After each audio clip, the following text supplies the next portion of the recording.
This customer requested a Minnie Mouse cake, and here I'm just showing you that main detail that I made for the cake. I used my Cricut design space to make sure I have the right measurements that I need. I then just printed that and then cut it out. So as you can see, it is Minnie the Mouse, and I went ahead and just made all of the colors that I need to make her. When I make these 2D designs, I do always start with the back color. It gives it a good base and essentially supports the entire thing. So I started off with the black part that will also be covered with more of the details. Moving on, the next thing I decided to do was the pink bow. So I repeat that process and I cut out the bow so that way I have the exact measurements that I need. I didn't use any cutters for this design, so it does take a lot of time doing this all by hand.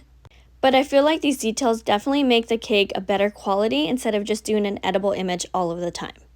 Now, as you can see, I did score it on the top of the paper a little bit just so that way I can see all of the lines and where they need to be. And once that was done, I went ahead and I applied it onto that black base. Once it's on there, I can just adjust a few of the details that I need. The next part was the face area.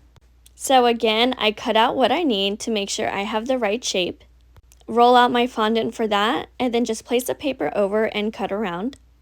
Once everything is cut and the excess is removed, I went ahead and scored the paper again just so that way I know where everything lies, and the proportion is very spot on.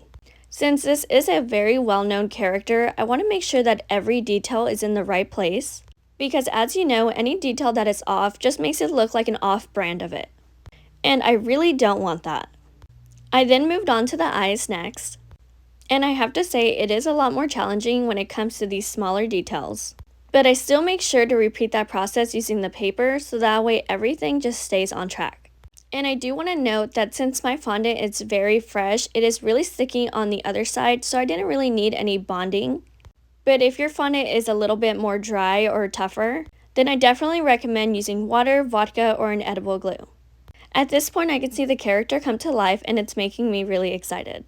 This is the stuff that I really enjoy as a cake decorator. The last fondant detail for this character was the mouth. So I made that into two parts with the black background and then the tongue on top of that. And then I went back in with the tool to make sure that tongue stands out. Now I'm finally placing this last piece onto my base. I then used my X-Acto knife to cut out where it laps over the bow. Not everything is going to fit perfect with fondant because it does shift and move a lot. So you always just have to make those little minor adjustments.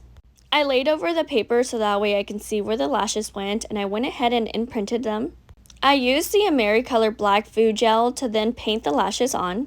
And here she is all done. I also attached a video of what she looked like on the cake.